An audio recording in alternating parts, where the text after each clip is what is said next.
Let's hear it for Sean Brickell.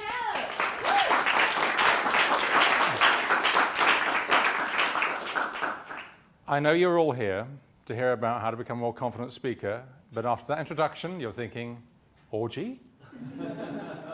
I know, obviously, some of you are very prim and proper and be aghast at the thought of such a thing. Yeah, I did. I used to be an undercover investigative reporter for various august organs, one of which was News of the World, and I had some unusual assignments, and once they said, will you infiltrate this swingers orgy in Kent? And it's good to be back. That was quite a few years ago. One gets lost. Anyway, you want to find out how to become a more confident speaker, more naturally confident speaker, then I've got to share a story with you. The woman I'm going to quickly describe to you is a very senior director in a UK-based bank that shall remain nameless, and she was shaking violently. Her whole body was shuddering. Why? Because we were both backstage at the NEC in Birmingham about to speak to 2,000 to 3,000 people, her employees. And this was at the height of the recession. No wonder she was nervous. 2,000 to 3,000 people, many of whose job prospects were perilous because of the way the bank had managed affairs, let's put it that politely, because of the economic situation. Their pensions, some of which had been saved up for 20, almost 30 years in some cases, were almost worthless, and therefore their prospects, professionally if not personally, were pretty hopeless. And their brief to me was, guess who was going out first? Me. Motivate them and make them laugh. What could possibly go wrong? No wonder she was shaking. And she was like this. I remember her dark blue trouser suit, her white shirt, sort of dark hair, swept back, dark glasses. And she's a tough, independently wealthy woman, a very capable woman. But she was so terrified of speaking to her people. And she was the senior person, number one banana. My term, not hers. Not at that moment anyway. And she was shaking like this. And I could hear the music swell up. I could hear the voice of God going, and now, I don't know where these people, they find these people, and now, Sean Brickell. Not even my father speaks to me like that. And, just testing. Anyway, and she said, oh my God, how come you're so calm and you're not nervous? I said, who said I'm not nervous? Trust me. I said, my heart was going like a piston in a V12 engine. I was that nervous. But I said, I do feel nervous, but you're focusing on you right now, and I had about 20 seconds to tell her this. You need to focus on your audience, because you focus on you, what will happen will inhibit your performance. They will sense it, they will judge it. And you, yeah, they are a tough sell. They are a tough audience, because a lot of them may lose their jobs, their pensions, which they saved for loyally for many, many years, almost worthless. But if you go out there feeling nervous and unsure of yourself, what are they going to think of you? It's all about you, how you feel, how negative and awkward and afraid you feel. How do you think they feel? They don't get paid what you pay. They're certainly not independently wealthy. They have much more to lose. But where they will admire you is if you go out there, not worry about you, not focus on you, focus on them.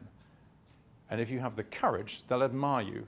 But the courage to communicate naturally, compassionately, and honestly. And often with corporates, and I'm sure you've all seen it, there are often a lot of corporates can present, but in a very functional, factual way. It lacks feeling. And I know you've got to tailor yourself for different audiences, but do you know what? If you're processed, you lack personality. You can still have a personality, still be colorful and compelling and charismatic, no matter what your audience. And I do not care, and I deal with corporates all over the world. I once turned up to an event, and it was a training session, masterclass, with all these engineers, dressed like engineers, after a hard day in a sweaty environment.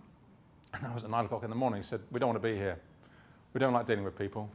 We like our charts and our computer screens. Sorry for any engineers around. He said, look, we just don't want to do this course. That was their opening gambit, not good morning, Sean, how are you? Have you had a good ride here? Obviously not. And by the end of the day, they turn out to be one of the best groups because they process it differently. It doesn't matter what you do or how dry your job or you think your job is, you can bring it to life. And it's about caring about your audience. Not caring about your audience, by the way, in the point you think, well, do they like me? Am I awesome? And if you stand like that, seriously, take a tablet. I'll actually take 2 or 3 and have some physiotherapy as well. Oh, flipping out. So, it's not about that narcissistic caring, it's about caring what they feel. And by the way, not everybody in your audience is going to like you. And I know this audience, I turned up and I had 2,000 to 3,000 people. I couldn't see all of them because you just saw a series of lights. I was just aware of huge chunks of people sitting there thinking, who the hell are you? We're about to lose our jobs. Who the hell are you? Another thing, what the hell happened to your hairstyle? I know, I left it in the car. But look, these things happen. But it doesn't matter how experienced you are, how seen you are, like that woman, or even how fancy your job title is, it does not mean anything. It does not mean that you're going to be a great speaker, and you will only be a great speaker if you are naturally a confident speaker. Now, by natural confidence, this is the key word, natural. I don't mean being theatrically confident. Hi! You know the sort of people? There's some professional speakers I know who do this, and I apologize on their behalf, but not very sincerely. And they'll come on, they have that sort of, show and glow. Show and glow. It's all about me. You lucky people, I bet you're feeling really excited I'm here now. Calm yourselves, lower your heartbeats. Ladies, control yourselves. There are people, obviously I'm in role here, I don't normally go around like that. Not even socially, which may explain a lot. No party invites, but hey-ho. But they'll go out like that, and it's all about them, the performance. They're wonderfully, impactfully, and sincere. And thank you. And no, it's good. No, I love the interaction. It's fantastic. Good noise is stage right. You always need good noise is stage right. But thank you. It's front of stage. Very useful. But they're very insincere. You don't buy into them. And I'll tell you something. It doesn't matter who you're presented to. People judge you on 2 things. Your character and your competence. They judge you as a person first, just as you have judged me as a person first and as a professional second. If they like you as a person because of how you feel about yourself, and that will have an effect on how the audience feels about you, and they like you, they think you care, you're honest, you're natural, you're not too processed, you have personality, you're going to be more persuasive, more likable. If you're more likable, you'll be more believable. If you're believable, therefore you'll be much more capable and much more persuasive. And if they like you as a person, and they bind you as an individual, then more likely to buy into what you say as a professional. Do you know what? It's the most amazing thing. It's people are often terrified of, like that woman, and she was a very capable woman, terrified of speaking in public. You know, people fear it more than death. What on earth are they doing on stage? Unless you die on stage, in which case you've done the double. I don't mean physically die, I mean just verbally, emotionally, and generally visually die, verbally die.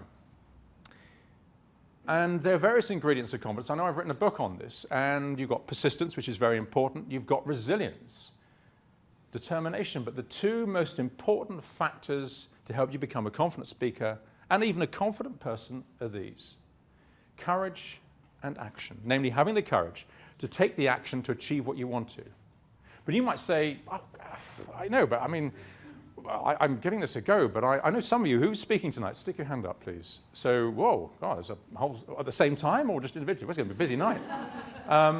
But you might be sitting there with sort of, you're a little bit nervous. You're a bit nervous? You're trying to look really cool, and actually you do, but I think the nerves will build up later. I'm trying to prep you or anything. But no, we all feel nervous. I felt nervous sitting down here, and it's a really relaxed environment, and Nika's created a really positive, encouraging, nurturing environment in what is, for most people, their worst nightmare, worse than death. I don't know what I think death's going to be about, but hey-ho. So, courage and action. And you may say, I know, I'm not sure I have the courage to stand up in front of audiences of thousands, big corporate audiences, or my own events, and to do stuff to the level I want to. I don't think I've got that. I got a little bit of courage. I haven't got a little bit, but not that much. Let me tell you something. You display courage every single day of your life, every week of your life, every month, year, and decade of your life. You've been displaying courage and sharing courage and practicing courage since you were a kid. Do you remember the first time you rode a bicycle without the loving, helping hands of your parents or without stabilizers? Do you remember that? Do you remember your first day at school? Now, by the way, in the bike, you might have fallen off. I had some horrendous accidents. Did I stop? No. I even cycled 1,000 miles from Land's End to John O'Groats a few years ago because I felt like it. I wanted a challenge. I wouldn't have done that. I wouldn't have the amazing experience I had if I'd done that. The first time you went for a job, and you may not have got the job, but did that stop you? Nope. You went back again and again. The first time you asked for a pay rise. The first time you asked somebody out on a date, they may have accepted, but foolishly, having looked at you all and met some of you, they may have said no. Some of you look at me going, that never happens. Please, talk to the hand, Sean. That never happens to me. But if they did say no, and sometimes people say no really unpleasantly, don't they? Unnecessarily so. It can crush you inside. Try being a single man, asking some women out, certainly if the lighting's wrong. And I don't know what that means, but I thought I'd give it a go. It says a lot about what you guys do. And you know, they'll sort of slap you down. And do you stop? No, you may go back, bless you, you may go back and ask them again, more cleverly, not necessarily in the same lighting conditions or the same situation, but they may slap you down again saying, no, not on a month of Sundays. I've known tons of people I've met, and they're very happily married, and their wife says, sorry, you're an idiot. I really loathe you, when they first met. And now they're happily married, so you never know. But they didn't give up. And you show courage by helping people, your family, your friends, and even those you don't know who are in need. Now, it may not just be a significant gesture. It may be a very small gesture, but it still helps somebody. That shows courage. You give people courage by doing what you're doing, by speaking. Even not just on stage, but when you talk to people, you talk about what you do. How many people here, when you speak, when you go out socially, even professionally, or at a networking event, do you meet people who don't like their lives or don't like their jobs? Stick your hand up. The back row, you're not going out enough. But you do, don't you? And they may have one chat with you. It may last 10 seconds, 10 minutes. But there's something about you and what you say and the way you say it and the way you make them feel that can change that part of their life and can mushroom to something more positive. You nurture them. You give them courage as well. And also, you go out every day into an often unforgiving, unpredictable, and sometimes unpleasant world. And it doesn't stop. And you don't stop. And yet, you, as a group who are here to learn how to become better speakers, to improve your prospects professionally, dare I say it, socially, or in other ways, you're showing even greater courage than most people do. You have that courage. Now, when you're speaking, you think, yes, Sean, but when you're in front of an audience, it's really disconcerting when they're sitting here like that going, and you are, be impressive. Some of you are doing that now. Others are smiling. Others are going, oh, God, what's he doing? It's very disconcerting, isn't it? Have you had that? Have you had that? When people have looked at your audience, they're sitting here like that. You're not speaking enough, that row 4. I'm a bit worried about you, so I'll be watching. Any of you speaking later? I'm not saying anything now either. You know, the quietest. Can we have them on next time? As a quartet. The silent quartet. It's about the meaning. I'm being cheeky. You're now moving further away. I'm not with this row. So, I'm going to give you some techniques that I use. I help with my clients. And I'm not saying I have all the answers. Trust me, you know, I don't. But I know some of the techniques I help people with, I help myself with, do work. You know, whether it's earning 6 figures worth of income and business in just by having 2 20-second conversations with 2 people I've never met before. It's about not what you say, it's how you say it, how you feel, the psychology, your body language, tone of voice. It's a variety of factors. One of the key things is about being comfortable with yourself. And one of the greatest achievements, whatever you learn from tonight, one of the greatest achievements you could ever experience and enjoy in your life is this: to feel truly reconciled to who you really are. I mean, truly reconciled. Do you know what I mean by that? Truly accepting not just all the beautiful, but even the bizarre and even beastly aspects of your character. We all have them. And as a speaker, the more congruent you are, the more accepting of who you are as a person, the more powerful and persuasive you will be. The best speakers are just as engaging and enlightening and empowering on the stage as they are off. They are the same person. I know some professional speakers who they're slick, they're smooth. They probably even do that in their spare time and practice in front of the mirror. But off stage, one or two I know who shall remain nameless, are insincere. They're all about them. And in one case, he's particularly unpleasant. He hates women. Pretends he likes them. He even dates them. It never works out. I wonder why. He's still single. But he has the wrong approach and attitude. Other people, that you draw them to the people who draw people to them, whether as a speaker, whether at a networking event, or in any situation, those who are at ease with themselves. You know, in any diverse audience, and particularly if they're sitting here looking at you like this, I'm going to give you a technique to deal with that in a second. There is a chance that not everybody will buy into what you're saying. Not everybody may buy into you. In fact, there might be some people even actively dislike you. Fools. Obviously. Who would dislike you? Okay, some of you are going, no, that's possible. No, I don't know, I'd put that sort of thought to one side. But you know what? From my point of view, it has to be the same from your point of view. I do not care whether or not, you're sitting there thinking, seems quite confident, what's that about? And what happened to Sean's hairstyle? I do not care. What I do care about is that when you leave here, because of the techniques and thoughts and tips you've used, even you walk away with one, because they'll make a difference, and it empowers you in not just a practical and psychological way, but also an intangible and intangible way. That's what I care about. That's what you should care about. What is your message? Be clear. They usually say be clear on what your audience wants, but be clear on what, not just what you want, in life. Somebody I was speaking to last night said, look, I'm thinking of setting up my own business after working in the working world for 30 years. I've got to speak at events. And I said, first thing, if you do anything, why do you want to do it? What do you want to get out of it as a person? Forget the professional side, forget the financial. What do you want to get out of it? How would it make you feel? Why are you speaking? Why do you want to speak? Whether you're a coach, a trainer, a speaker, or it's a key part of your job, why do you want to do it? And often people are terrified of speaking, aren't they? And you're here because you have more courage than most. But I'll tell you this, speaking is actually not something to be terrified of and traumatized by, but it's a terrific opportunity to share something of value, no matter how small or even significant, that can change the way somebody thinks, feels, speaks, and acts. And that can happen in a conversation, over dinner, at networking.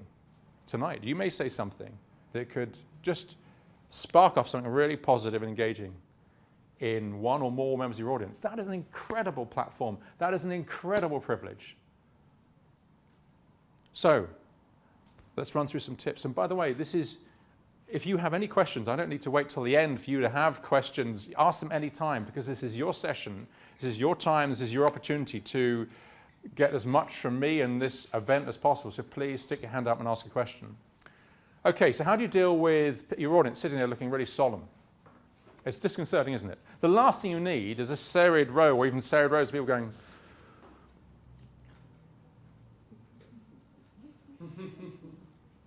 and I've had them all. I've had one guy once, one of the earliest times I spoke, was like sitting going, front row, on his own, I now know why, going, bearded man in his 50s with issues. That was just his shirt. I hadn't got to his personality. He came up to me at dinner and said, yeah, I think I could. He actually came up to me. I was having dinner after, yeah, I think I could have done that speech better than you. I'm not making it up. I'm thinking, okay, fine, off you go. Why weren't you speaking? Have they invited you to speak at this event? Well, no. I said, obviously, I didn't realize your hidden talent. Well hidden. But not for people engagement, obviously. And he sat there in the front row, like this, for like 40 minutes. I'm not making this up. He was sitting where you're sitting going, really? How disconcerting is that? Look, obviously, my view is in that situation, your view should be, obviously, poor chap, he's obviously not well. But there are many people who did want to listen on that night, I'm pleased to say, and led to more business. So what do you do? It's what I call the audience appreciation paradox. So your audience could be sitting there looking at you like this. And what's your name, by the way? Lynn. Sorry, Lynn? Leah, even better. I can spell that. So they might be sitting there, look at you, Leah, and you're speaking, and they're thinking, wow, she's really inspiring. Oh, very motivational. What a lovely woman. I think she really cares about the audience and her subject. God, I feel really, really great listening to her. They're not necessarily going to show it, are they? I have actually had that. With the audience, I sit like that, and afterwards they're like, wow, really interesting. I really loved the speech. And I was like, really? Yeah. All the way through, you're like, oh my God. I know, but partly because they're concentrating. Put it this way, you have somebody sitting to the front row going, reacting emotionally with everything I say, like this. I call security, because I think they're obviously not well. Strange man over there, really strange person over here, but they're more likable strange. So that's unusual, and it's great that people are laughing, it's fantastic, but often people are concentrating, and they may be thinking all sorts of things. They're judging you as a person all the time, and as a professional, and you should do this with anybody you meet, particularly from this point of view, from why you're here tonight, judge their delivery style. What do you like about it? What do you not like about it? What can you learn? But also the content as well. And they're probably concentrating really hard. And remember, they may sit there thinking, wow, I couldn't do that. a vast majority of your audience, except probably tonight, are looking at you thinking, thank God it's you up there, not me. And if most of the audience heard them speak, they'd be thinking, yep, thank God it is that other person up there and not you speaking or not any of us speaking. Because most people are afraid to. They don't take the opportunities that you give them. So bear that in mind, because it helps. You need to program this into your mind and be aware of every audience you're looking at and you're dealing with. And you should engage your audience. I'm trying to engage all of you, including our august judges as well. Engage your audience, but some of your facial expressions potentially could be disconcerting. I'm not trying to be arrogant or to make you arrogant. I'm trying to make you more naturally confident, to help you to become more naturally confident. And it's a good psychological trick I use all the time. But also, that is underpinned by the key thing. The clarity of your message, of your purpose, being reconciled to who you are, and it should be about giving to your audience. People think, yeah, but this is what happens. And even in networking situations, certainly social situations, but when people are speaking, they'll be thinking this. Oh God, I can't believe I'm doing this. I forgot what I'm going to say. Bugger, bugger, bugger. No, I wasn't going to say that. Do they like me? Is my hair, was my hair okay? Am I making sense? There's a Red Indian filming me at the moment. Do they like what I'm doing? And you know, there's a guy there dressed as a cowboy and a fast shooter. Does he like me? I can't tell. That's you. Fancy dress World Championships man. Olympics. Yeah, that's right. You said that earlier. Have you forgotten already? You're so absorbed. What was I? Who am I? Why am I? So, you know, you could sit there and you think, oh God. And that's what goes through your subconscious mind. What's going through the subconscious mind of your audience? Thinking, oh my God, I think they have issues with how good they are, how they feel about themselves, their style, their personality. Let me ask you, do you know how to breathe? Some of you haven't said anything. I'm trying, oh, sorry, I forgot to breathe. It's been 20 minutes. I can't believe I can do it this long. Right, you know how to walk? Yep. Okay, some of you are still not sure. You know how to string a sentence together? Please tell me that. Yes? Yes. Some of you are going, I don't do sentences. I just do paragraphs. I do facial expressions. Okay, you know how to speak, you know how to walk, you know how to talk, you know how to engage people. What are you worrying about? You know what you're talking about. You know your subject area, you should do. And if you know your subject area, you don't need notes per se, you don't need to focus. It's focusing on, there should be a clarity in what you're giving to the audience. And you do not spend time worrying about yourself. Do the worrying in your rehearsal time. And one of the best tips I can give you, rehearse in front of the mirror. Get to know your physiognomy. Now, I know now my eyes are smiling. I'm smiling, but my eyes aren't. It's not about being narcissistic. It's about being ultra aware of what you're doing with your face, your hands. You notice I'm using my hands quite a bit. Most un-English, I know. I believe in more than a good firm handshake. I even hug people. Do the worrying bit about how you process your voice, your movement across stage, your platform dynamics, everything in your rehearsal time. So when you come to do it, you focus on your audience. So that's your audience appreciation paradox. Okay, 6 communication commandments. As I decree them, sorry, I'm not trying to sound like Moses. He did 10. You know, he's got a much bigger ego than me, which is saying something. So, 6 communication commandments, which you need to employ every day in your written and spoken communication. First of all, conviction. Speak with conviction. Be present. Don't be apologetic. You get 3 types of speakers fall into 3 broad categories. The sort of the swaggerer, stage swaggerer. Hi. And I've seen that happen. And they're like, I'm awesome. And you can be overconfident, silent, stiff type. Like they've just had the whole body injected with Botox.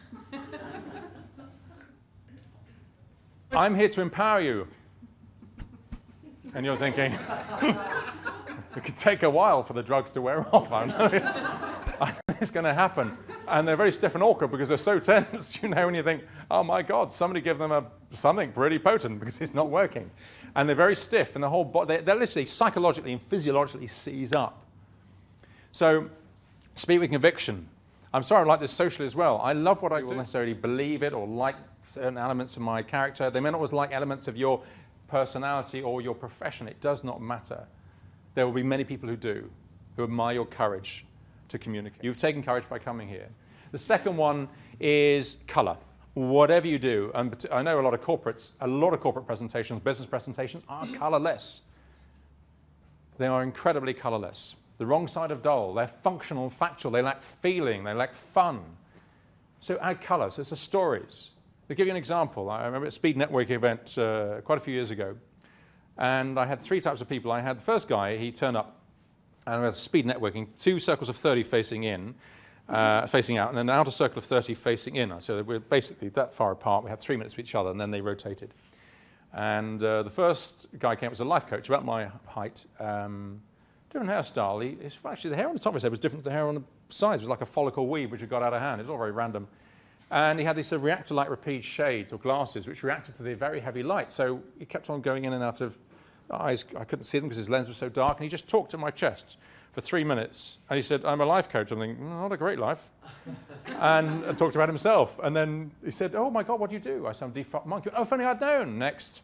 Anyway, the third guy came up, a bit taller than me, Asian guy, good-looking, beautifully pressed slacks. I don't know, he must have had it done with an industrial ironer because they were extraordinary, and his mum must have been so proud.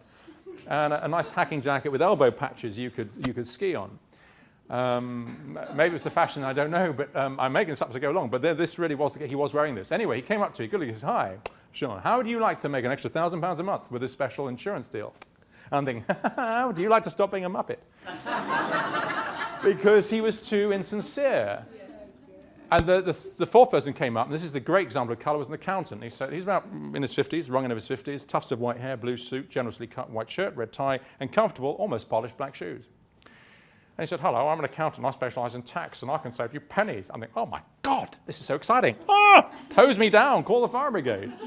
Not super sexy, is it? So I suggested he change his pitch. All I could hear as he went down the road was, wow, that's amazing. We should do business together. People I want to meet. Well, he changed his pitch from, and it was still factual, and this is where the colour came in, and accountants are not known for being sexy or appealing, at least professionally. Personally, I'm sure they're hot rods. Brilliant. Are you a hot rod? Yes. Oh, good. Yeah, I'm so British. Oh, if you would say so. Yes, I do get passionate once a year. Generally at Christmas time. I'm teasing, sorry. I'll get him a coat. My tax return. Anyway, what he changed his pitch was, I'm an accountant who can save you thousands, if not tens of thousands of pounds in taxes. I do my clients who range from an archbishop to a prostitute. That is colour. What can you do to add colour? So it'd be great stories. What can you do when you're describing what you do? Little stories, the vignettes.